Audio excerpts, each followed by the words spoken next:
চতুর্থ শ্রেণীর সুপ্রিয় শিক্ষার্থীবৃন্দ, আশা করি সবাই ভালো আছো এবং ঘরে আছো।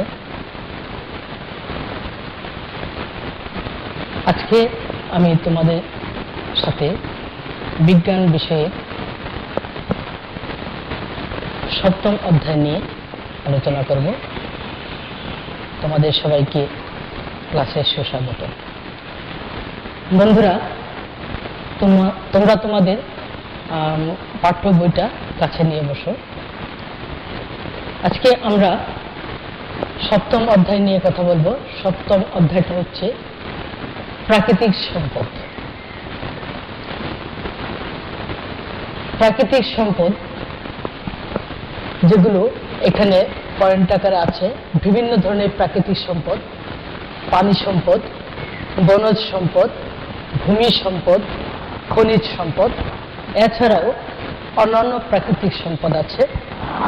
আর আমাদের বাংলাদেশে প্রাকৃতিক সম্পদগুলো কি কি, এই বিষয়গুলো নিয়ে আমি আজকে আলোচনা করব। বন্ধুরা, আমাদের প্রয়োজনে আমরা কি করি?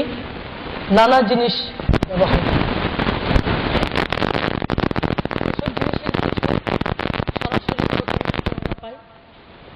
আর কিছু জিনিস আছে প্রকৃতি থেকে আমরা নিয়ে সেটাকে আমরা নতুন করে কোনো জিনিস আবার তৈরি করি, সংস্কার করে তারপরে আমরা সেগুলো কাজে লাগাই। এভাবে প্রকৃতিতে নানা জিনিস পাওয়া, কিছু আমাদের যে জিনিসগুলো আমরা কাজে লাগাই, আমাদের কাজে আসে, সেগুলো হচ্ছে প্রাকৃতিক সম্পদ। প্রথমে এখানে আছে পানি সম্পদ।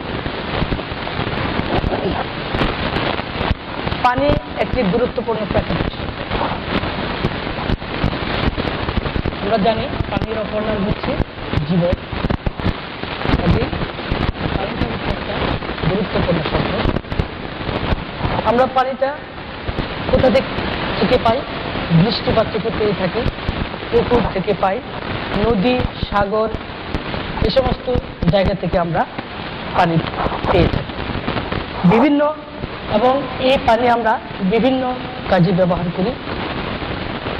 আমাদের দৈনন্দিন কাজের মধ্যে এমন কোনো কাজ নেই যেখানে আমাদের পানি ব্যবহার করার লাগে না, অর্থাৎ সব জায়গায় আমাদেরকে পানি ব্যবহার করতে হবে। যেমন ধরো, আমরা পানি প্রথমত কি করি? পান করি, ধোয়া মোছা, রান্না করা, ফসল ফলানো, এ সমস্ত কাজে আমরা পানি ব্যবহার করি। নদী, পুকুর ও বিল ইত্যাদি থেকে আমরা এই পানি থাকে, সেখান থেকে আমরা কি মাছ পেয়ে থাকি। আবার পানির স্রোত থেকে কিন্তু বিদ্যুৎ উৎপাদন করা হয়। গেল পানি সম্পদ। তারপরে হচ্ছে বনজ সম্পদ।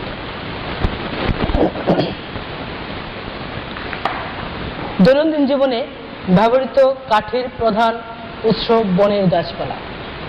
এই যে তোমরা, আমাদের প্রত্যেকের ঘরেই কিন্তু কাঠের জিনিস আছে, চেয়ার, টেবিল, খাট, আলমিরা, সবকি, ডাইনিং টেবিল, সব কিছুই কিন্তু অনেক জিনিসই কাঠের আছে। এই কাঠের উৎসটা আমরা কোথায়? কাঠের উৎস হইল গাছ। গাছ থেকে কিন্তু আমরা কাঠ পেয়ে থাকি, এবং এখান থেকে আমরা বিভিন্ন আসবাবপত্র তৈরি করি। এবং এই নির্মাণ সামগ্রীগুলো, আসবাবপত্র, এবং তোমরা জেনে রাখবে যে কাগজ তৈরিতেও কিন্তু কাঠ ব্যবহার করা হয়। কাঠ বা গাছ ব্যবহার করা, আমরা জানি যে বাঁশ থেকে কাগজ তৈরি হয়। শুধু তাই না, কাঠ বা গাছ থেকেও কিন্তু কাগজ তৈরি করা হয়। আমরা জ্বালানি হিসাবে তাপ পেতে পারি বনজ সম্পদ থেকে। যেমন আমরা কাঠ পুড়িয়ে কাঠ জ্বালানি হিসাবে আমরা কাঠ ব্যবহার করি, এবং এই কাঠ পোড়ালে জ্বালানি তৈরি করতে গিয়ে আমরা আবার এখান থেকে কি পাই? তাপ পেয়ে থাকি। অর্থাৎ আমরা তাপ পেতে জ্বালানি হিসাবে ও গাছপালা ব্যবহার করে থাকি। এগুলো হচ্ছে আমাদের বনজ সম্পদ। এরপরে হচ্ছে ভূমি সম্পদ। আমরা খাদ্যের জন্য মাটিতে ফসল উৎপাদন করি এবং গবাদি পশু পালন করি। আমরা যে খাবার খাই সেগুলো কিন্তু কি হয়, ভূমিতে উৎপন্ন হয়। ফসলাদি কিন্তু ভূমিতেই উৎপন্ন হয়। এবং এই গবাদি পশু যে পালন করি, গবাদি পশু কিন্তু এই ভূমি থেকে ঘাস, লতা পাতা এগুলো খেয়ে বেঁচে থাকে। আবার বসবাসের জন্য আমরা মাটির উপরে ঘর বাড়ি বা দালান নির্মাণ করি। ভূমির উপরে আমরা কি করি, অর্থাৎ ভূমির উপরেই তো আমরা সারাক্ষণ আছি, তাই না? তুমি ঘরে থাকো, তোমার ঘরটা যে তৈরি করেছ, ঘরটাও কিন্তু ভূমির উপরেই তৈরি হয়েছে। অর্থাৎ বসবাসের জন্য আমরা মাটির উপরে ঘর বাড়ি বা দালান নির্মাণ করি। নির্মাণ সামগ্রী এবং মৃৎশিল্প তৈরি করতেও মাটি ব্যবহার করে। যে মাটির যে বিভিন্ন ধরনের ছোট ছোট শিল্প গুলো আছে, ছোট ছোট খেলনা জিনিস আছে, তারপরে হচ্ছে বিভিন্ন কারুকাজ করা, বিভিন্ন মনীষীদের মাটির তৈরি কিছু তৈরি ছবি তৈরি করা হয়। এগুলি কিন্তু মৃৎশিল্পীরা মাটি দিয়ে তৈরি করে। এরপরে হচ্ছে খনিজ সম্পদ। মাটির গভীরে বিভিন্ন খনিজ সম্পদ যেমন শিলা, খনিজ, তেল, কয়লা এবং প্রাকৃতিক গ্যাস পাওয়া যায়। মাটির ভিতরে বিভিন্ন ধরনের খনি আছে, যেমন তেলের খনি আছে, কয়লার খনি আছে, তারপরে গ্যাসের খনি আছে। এগুলো মাটির ভিতরে থাকে। বিভিন্ন ধরনের খনিজ এগুলো আছে, যেমন শুধু তাই নয়, তেল, কয়লা কিংবা গ্যাসের খনি না, আরো আছে সোনা, রূপা, তামা, লোহা, এগুলোর খনি কিন্তু মাটির ভিতরে আছে। এছাড়াও আছে চুনাপাথর এবং মার্বেল হলো এক ধরনের শিলা। চক, ধাতব, মুদ্রা এবং নির্মাণ সামগ্রী তৈরিতে খনিজ এবং শিলা ব্যবহার করা হয়। তেল, কয়লা এবং প্রাকৃতিক গ্যাস পুড়িয়ে যে তাপ পাওয়া যায় তা কলকারখানায়, যানবাহনে, রান্না এবং বিদ্যুৎ উৎপাদনে ব্যবহার করা হয়। খনিজ সম্পদটা আমাদের এই সমস্ত কাজে আমরা ব্যবহার করে থাকি। এরপরে হচ্ছে অন্যান্য প্রাকৃতিক সম্পদ। অন্যান্য প্রাকৃতিক সম্পদের মধ্যে রয়েছে সূর্যের আলো এবং বায়ু। এগুলো শক্তি উৎপাদনে ব্যবহার করা হয়। সূর্য থেকে আমরা আলো এবং তাপ দুইটাই কিন্তু পাই। সূর্য থেকে আমরা কি পাই, সূর্যের আলো পাই এবং সাথে সাথে তাপও পাই। এবং এই আলো থেকে কি করা হয়, বিদ্যুৎ উৎপন্ন করা হয়। আবার বায়ু প্রবাহ থেকেও বিদ্যুৎ উৎপন্ন করা হয়। এই যে আলো এবং তাপ, এখান থেকে আমরা কি করি, সূর্যের আলো থেকে সূর্য থেকে আমরা আলো পাই, তাপ পাই এবং এই আলো থেকে বিদ্যুৎ উৎপাদন করা হয়। আবার বায়ু যে প্রবাহিত হয়, সেই বায়ু প্রবাহ থেকেও কিন্তু আমরা বিদ্যুৎ উৎপাদন করে থাকি। আমাদের বাংলাদেশের প্রাকৃতিক সম্পদ, বাংলাদেশের প্রাকৃতিক সম্পদগুলো কি কি? এখানে তোমরা বইয়ের ভিতরে দেখো, তোমাদের এখানে একটা প্রাকৃতিক সম্পদের ধরন এবং ব্যবহার, পানি ও পানির স্রোত, এটা হচ্ছে আমাদের প্রাকৃতিক সম্পদ। এবং এই পানি আর পানির স্রোতটার ব্যবহারটা কি? পানি আমরা পান করি, ধোয়া মোছা কাজে ব্যবহার করি, রান্না করি, ফসল ও মাছ উৎপাদন করি, বিদ্যুৎ উৎপাদন করি। এই সমস্ত কাজে আমরা পানির এবং পানির স্রোতটা ব্যবহার করি। তারপরে বনজ সম্পদটা আমরা কোথায় ব্যবহার করি? ফসল উৎপাদন। বনজ সম্পদটা আমরা ব্যবহার করি নির্মাণ সামগ্রী, কাঠ, কাগজ, আসবাবপত্র, এই সমস্ত কাজে আমরা ব্যবহার করি। আবার ভূমি সম্পদটা কোথায় ব্যবহার করি? ফসল উৎপাদন, ভবন নির্মাণ, নির্মাণ সামগ্রী, মৃৎশিল্প, এই সমস্ত কাজে আমরা ভূমি সম্পদটা ব্যবহার করি। শিলা এবং খনিজ সম্পদটা আমরা কোথায় ব্যবহার করি?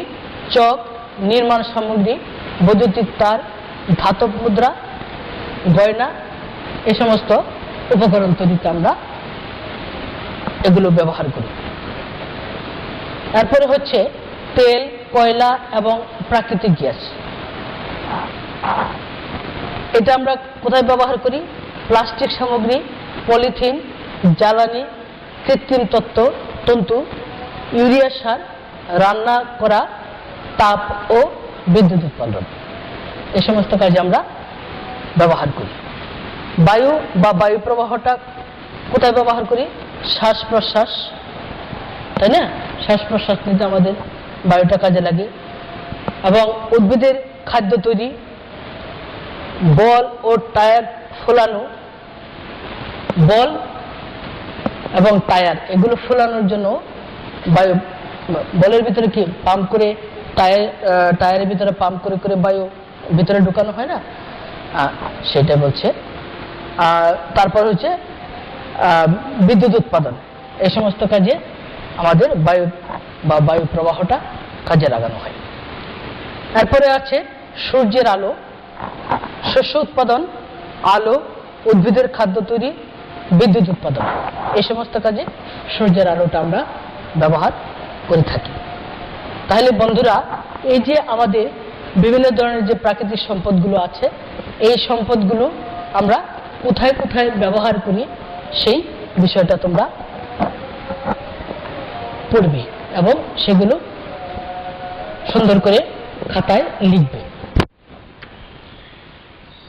এখন আসো আমাদের বাংলাদেশের প্রাকৃতিক সম্পদ। আমাদের বাংলাদেশের প্রাকৃতিক সম্পদ মধ্যে দেখো, প্রাকৃতিক সম্পদকে দুইটা ভাগে ভাগ করা যায়। একটা হচ্ছে নবায়নযোগ্য, আর একটা হচ্ছে অনবায়নযোগ্য। এই দুইটা ভাগে ভাগ করা যায়। যে সব প্রাকৃতিক সম্পদ ব্যবহারের ফলে নিঃশেষ হয়ে যায় না, অর্থাৎ শেষ হয়ে যায় না, প্রকৃতি থেকে এগুলোকে আবার পাওয়া যায়, সেগুলো হচ্ছে নবায়নযোগ্য প্রাকৃতিক সম্পদ। যেমন সূর্যের আলো, এটা কিন্তু শেষ হয়ে যায় না, পৃথিবী ধ্বংস না হলে আমরা এটা পেতেই থাকবো। বায়ু, এটাও তাই। পানি, এটাও আমরা পেতেই থাকবো। এবং উদ্ভিদ, এ সমস্ত হচ্ছে নবায়নযোগ্য প্রাকৃতিক সম্পদ। এর বিপরীত ক্রমে হচ্ছে, উল্টাটা হচ্ছে, যেসব প্রাকৃতিক সম্পদ একবার ব্যবহারের ফলে নিঃশেষ হয়ে যায় এবং হাজার হাজার বছরেও তা আর আমরা ফিরে পাই না, সেগুলো হচ্ছে অনবায়নযোগ্য প্রাকৃতিক সম্পদ। এগুলো কেমন? যেমন গ্যাস, গ্যাস একবার যদি তুমি ব্যবহার করো তাহলে শেষ হয়ে যাবে। তেল, কয়লা এবং খনিজ, এগুলো হলো অনবায়নযোগ্য প্রাকৃতিক সম্পদ। তাহলে বন্ধুরা, তোমরা আরেকটা জিনিস পড়বে যে প্রাকৃতিক সম্পদ, বাংলাদেশের প্রাকৃতিক সম্পদের মধ্যে নবায়নযোগ্য এবং অনবায়নযোগ্য সম্পদ কোনগুলো, এগুলো পড়বে এবং এর ধারাবাহিক একটা ছক তৈরি করে লিখবে।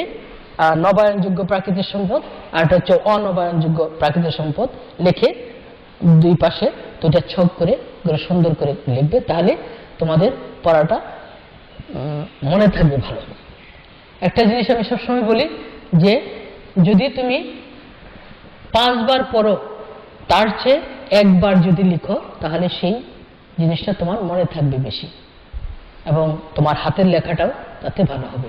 এই যে নবায়নযোগ্য এবং অনবায়নযোগ্য যে প্রাকৃতিক সম্পদগুলো সুন্দর বইয়ের বইয়ে ছক আকারে লিখবে এবং ক্লাস যখন শুরু হবে তখন তোমাদের সাবজেক্টের টিচারকে এগুলো দেখাবে।